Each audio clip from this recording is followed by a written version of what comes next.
नमस्कार प्रणाम। हमके साइड यादव सबके गोड़ चुके गोड़ लगतनी। और काल एगो गाना हमार रिलीज होखे वाला बा, चुमा चाटी के पार्टी। वेब म्यूजिक से होता। हमारा आशा ना विश्वास बाकी रहे लोग ओकरा के अपना पावर के साथ ढेर सारा मोहब्बत दे। ऐसे सारेगामा भोजपुरी से भी एगो हमार गाना रिलीज भैल जौना के लोग बहुत प्यार देनी। करीब 2 मिलियन के आसपास होखे वाला बा कि शायद हो गई बा।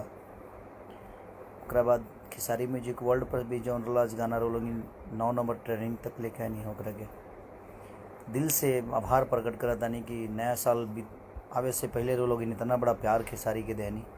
अब वो सबके अपन पावर काल दिखावे के बाद शेयर से लेके कमेंट से लेके और खूब सुनी चुमा चाटी के पार्टी।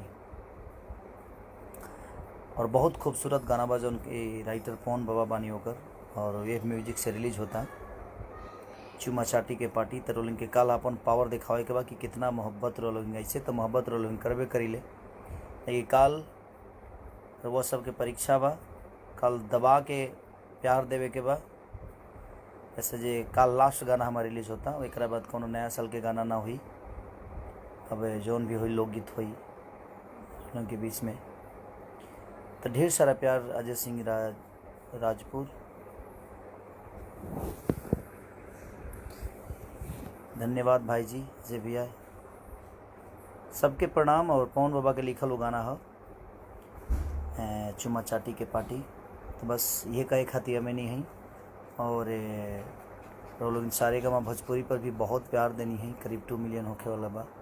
नया साल के कोनो पहला गाना बा कि मैंने इतना जोर शोर से लोग मोहब्बत देनी ओकरा के।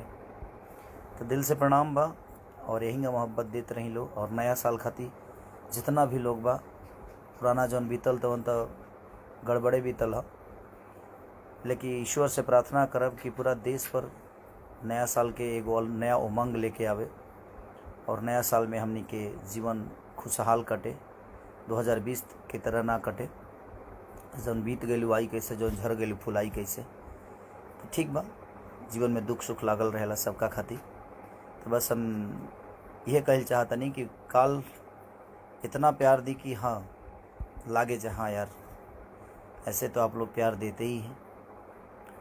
और दिल से प्रणाम सबके, जितना लोग हमारे से जुड़ल बा लाइव में, सबके प्रणाम कि रहुआ लोग अपन ख्याल रखी।